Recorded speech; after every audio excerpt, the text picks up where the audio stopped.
Ein Prosit, der Gemütlichkeit. Ein Prosit, der Gemütlichkeit. Wir versaufen unserer Oma ihr Kleinhäuschen, Kleinhäuschen, Kleinhäuschen. Wir versaufen unserer Oma ihr Kleinhäuschen mit der ersten und der zweiten Hypothek. Ja, wir versaufen unserer Oma ihr Kleinhäuschen, Kleinhäuschen, Kleinhäuschen. Wir versaufen unserer Oma ihr Kleinhäuschen mit der ersten und der zweiten Hypothek. Schnatz, das war sein letztes Wort, dann trugen ihn die Englein fort. Schnatz, das war sein letztes Wort, dann trugen ihn die Englein fort. Und so kam er in den Himmel und man hat ihm Milch serviert. Gegen diese Art Behandlung hat der Lümmel protestiert.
Ein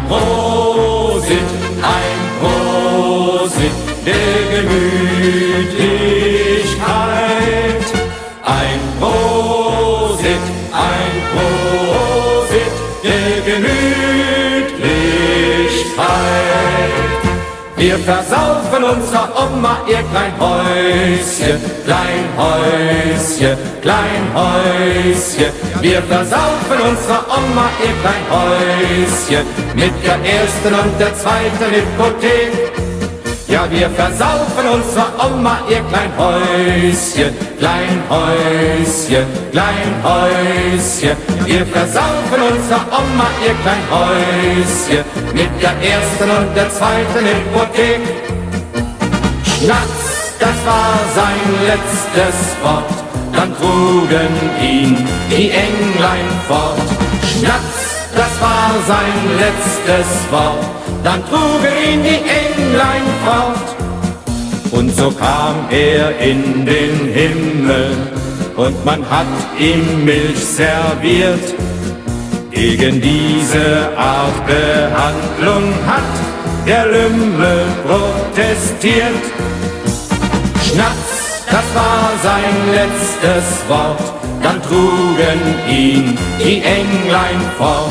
Schnatz, das war sein letztes Wort, dann trugen ihn die Englein fort. Wir haben den Kanal, wir haben den Kanal, wir haben den Kanal noch lange nicht voll. Wir haben den Kanal, wir haben den Kanal, wir haben den Kanal noch nicht voll. Wir haben den Kanal, wir haben den Kanal, wir haben den Kanal noch lange nicht voll. Wir haben den Kanal, wir haben den Kanal, wir haben den Kanal noch nicht voll. Drum trink mal noch a Flascherl Wein.